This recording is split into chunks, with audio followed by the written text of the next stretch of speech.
and welcome to Daily Current Affairs by New IAS. Today is 6th June 2019 and the topic we are going to discuss is National Action Plan for Drug Demand Reduction 2018-23, National Testing Agency, Fiscal Performance Index, then Economic Census, Map-Aided Program and the previous year question revision series. Coming to the first topic. So, National Action Plan for Drug Demand Reduction for 2018 to 23. This is in news because there have been workshop conducting on the prevention of drug use. It is to be held under the Ministry of Social Justice and Empowerment under this plan for students. So it's a 5-year national plan. It mainly address the problem of drug and substance abuse in the country. So it will employ a multi-pronged strategy. It will involve education, de-addiction and also rehabilitation for the affected individuals and also their families to address the issue. Okay, so the main objective is to create that awareness and educate the people about the ill effects of the drug abuse on an individual, about the family, the workplace, the society at large, in order to integrate them back into the society. So the plan it focus on education, as I told you, then awareness, then counseling will be there, treatment, rehabilitation, and also training and capacity building of the service providers through collaborative action of the center, state and also the NGOs. Okay, so the coordination with the implementing agency for controlling the kinds of sedatives, the painkillers, muscle relaxant drugs, this will be controlled. Then checking online sale of drugs by cyber cells. So cyber cell will be actively involved in checking the sales of drugs by online method. Then they will hold awareness classes in schools, colleges, universities, even workplaces. And also they'll generate an awareness through the social media, print media, then digital media, online, and also collaborating with celebrities. And they'll also develop or bring about a new national toll-free helpline for drug prevention. Then there is the database on the substance use, which will be maintained by the required authority. Then the state level action plan for ensuring the facility of de-addiction center. De-addiction center will be set up in each district. Okay, and also they'll ensure the availability of treatment for drug dependent people in prisons, juvenile homes and children homes. Okay, so the ministry, it in collaboration with the National Drug Dependence Treatment Center, this National Drug Dependence Treatment Center comes under AIMS. Okay, so the ministry along with this center under AIMS, they will come together to take a national survey on the extent and pattern of substance use.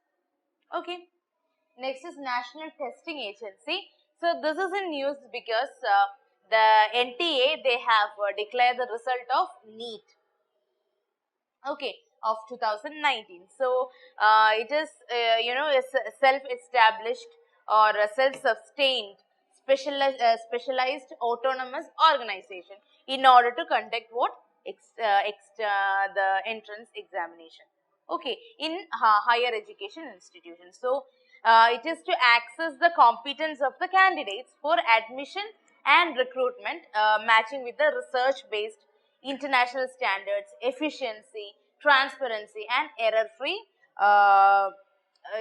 free delivery mechanism. Okay, and this will be entrusted to address all the issues using the best in every field, from the test preparation to the test delivery and to the test marking. Okay, and it will be approved, it is approved by the Council of Ministers in 2017. So right now, NTA will be holding exams like Joint Entrance Exam, that is JEE, then National Eligibility Cum Entrance Test, NEET, National Eligibility Test, NET, then Common Management Admission Test, CMAT, Graduate Pharmacy Aptitude Test, that is GPAT. These are the exams held by NTA. Okay, so NTA will be chaired by an eminent educationalist who will be appointed by MHRD. Okay, and there will be a board of governors. They will be from various institutions. The CEO, he will be the Director General appointed by government and will be assisted by academicians, around 9 academicians and experts. So the administration of NTA, it has been entrusted as a government governing body. Okay, so it's a more authentic body. Okay. Next is fiscal performance index. So fiscal performance index is in news because the industry body CII, it has come out with this index to assess the quality of budgets presented by center and state government. Okay, so this is it's more like an innovative tool used to examine the quality of budget. It has multiple indicators. With that indicators, it will examine the quality of budget at center and state levels. So the index has been constructed using UNDP's Human Development Index methodology, but that is released by CII. Okay, so the proposed composite index of fiscal performance, it has 6 components. One is quality of expenditure, that is quality of revenue expenditure is also there, and capital expenditure is also there. Then quality of revenue, then fiscal deficit to GDP ratio, then revenue deficit to GDP ratio, then debt index. Okay, as per the new index, the expenditure on infrastructure, education, healthcare and other social sectors, it is to be considered beneficial for economic growth. Okay.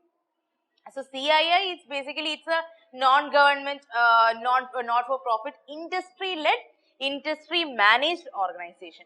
Okay, it will be playing a major role in India's development process. It was founded way back in 1895, and it has participation from both private as well as from public sectors, including SMEs and MNCs. Okay, small companies and the multinational companies. So it works to create that particular environment to the development of India. It will partner industry, government, civil societies, advisory and consultative processes together in order to build a more developed India. So CII works with the government on policy issues as well. It will assist the industry to identify and execute the corporate citizen programs. Okay, so this year's theme, that is 2019-20 theme for CII is competitiveness of India at 75, forging ahead. Okay, next is economic census. So this is in news because the statistics ministry, they decided to use mobile phone application for conducting the 7th economic census that begins in next month. Okay, so it will be very easy and it will speed up the process if it is a mobile based methodology. So Indian economic census, it is a census of Indian economy. It will count all the entrepreneurial unit in the country which is involved in the economic activities. Okay, it can be both agricultural and non-agricultural sector. It can which is actively engaged in production, distribution and services, not for sole purpose of consumption, for commercial purpose. Okay, so it provides detailed information on the operational and other characteristics like how many establishments are there, how many people are employed, then what is the source of finance, and what is the type of ownership, is it a partnership or is it individual ownership, like that. And these information are used for micro level decentralized planning and to access the contribution of various sectors of economy in GDP. The census will provide the insight of all economic activities and ownership patterns of businesses in our country. Okay, so this will be conducted by MOSPI, that's Ministry of Statistics and Program Implementation, and it will be partnered with CSE, that's the E-Government Services India Limited. So they together conduct the survey. So in 1976, the government of India, they launched a plan called as Economic Census and Surveys. In 1977, the CSO, Statistical Organization, Central Statistical Organization, conducted the first economic survey. in collaboration with the Directorate of Economic and Statistics, that is DES, in states and UTs. Okay. Next is map aided program. We have National Parks of Rajasthan. So we have 5 national parks: Dhara National Park, Desert National Park, Keoladio National Park, Ranthambore National Park, and Sariska National Park. So Dhara National Park, starting with Dhara. So Dhara National Park in Rajasthan, it was established in 2004, and it consists of 3 sanctuaries. One is Dhara Wildlife Sanctuary, then we have Chambal Wildlife Sanctuary, and the Jawahar Sagar Wildlife Sanctuary. So this is basically in Kathiawar Gir dry deciduous forest, that ecosystem. Okay, the Desert National Park is one of the largest national park in the country, and it is having this desert ecosystem, have diverse fauna. So 20% of the national park is covered with sand dunes. So Keoladio National Park, it is again, its former name was Bharatpur Bird Sanctuary. It is famous for aviafauna. So there are thousands of birds there, especially in winter season. Over 230 varieties of or species of birds are known to be resident. Okay, and Ranthambore National Park, it is spread, over a large area around this Mansingh Sanctuary and Kaila Devi Sanctuary. So Ranthambore is attached to this Mansingh Sanctuary and Kaila Devi Sanctuary, and it is famous for tigers. One of the best location in India for majestic predators in their natural habitat. Okay. Sariska National Park, or Sariska Tiger Reserve to be precise, it is it's a part of Aravali range and the Kathiawar Gir dry deciduous forest ecosystem. So it is very rich in mineral resources.